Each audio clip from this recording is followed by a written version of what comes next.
તો જામનગર તેમજ દેવભૂમિ દ્વારકા જિલ્લામાં 23,000થી વધુ ટ્રકના પૈડા થંભી ગયા છે। ટ્રક ઓપરેટરોની હડતાલને કારણે ખાનગી બસ ઓપરેટરો દ્વારા ટેકો જાહેર કરવામાં આવ્યો છે।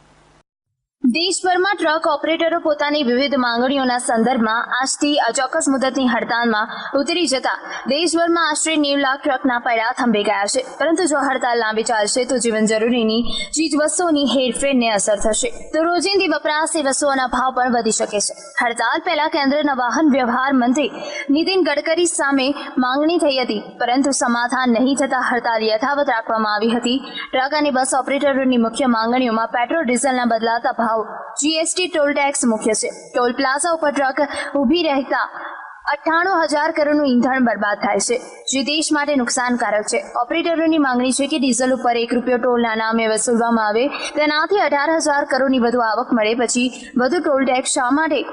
ટ્રક એસોસિએશન તરફથી જામનગરથી એવું જાહેર કરવામાં આવેલું છે કે ઇન્સ્યોરન્સ જે થર્ડ પાર્ટીમાં 18% જે વધારો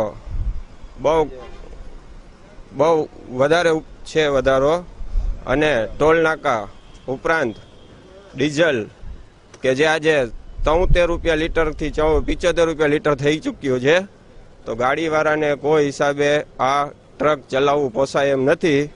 તો તેના માટે થઈ અને અચોક્કસ મુદ્દતની અમે લોકોએ ટ્રક એસોસિએશને તરફથી બધું ચક્કાજામ કરવામાં આવેલ છે।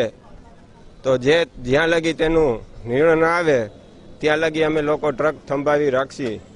જે સરકારશ્રીને અમારી નમ્ર વિનંતી છે કે આમાં ઇન્સ્યોરન્સમાં, ડીઝલમાં અને ટોલ નાકામાં અને spare part, oil plus tyre એવા જે કે ડ્રાઈવર ક્લીનરના પગાર, પછી જે રસ્તાના ખર્ચા એ બધા ટ્રક ઉપરથી ઉપડે છે, તો તે અમને અત્યારે કાંઈ પોસાય એમ તેમ છે નહીં।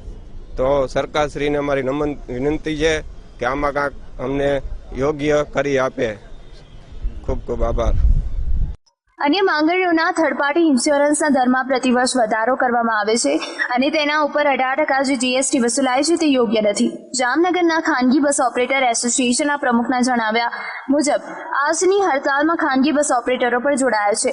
આમ જામનગરથી રાજકોટ, બરોડા, સુરત, અમદાવાદ, નાથ દ્વારા મુંબઈની બસો રવાના થઈ નથી। ફરજિયાત એસટી બસ અને ખાનગી વાહનોમાં મુસાફરી કરી રહ્યા છે। આથી એસટી બસમાં મુસાફરોનો ઘસારો પણ વધ્યો છે। કેમેરામેન કેતન રાવત સાથે જગદીશ ખેતિયા, લાઈવ ગુજરાત ન્યૂઝ, જામનગર।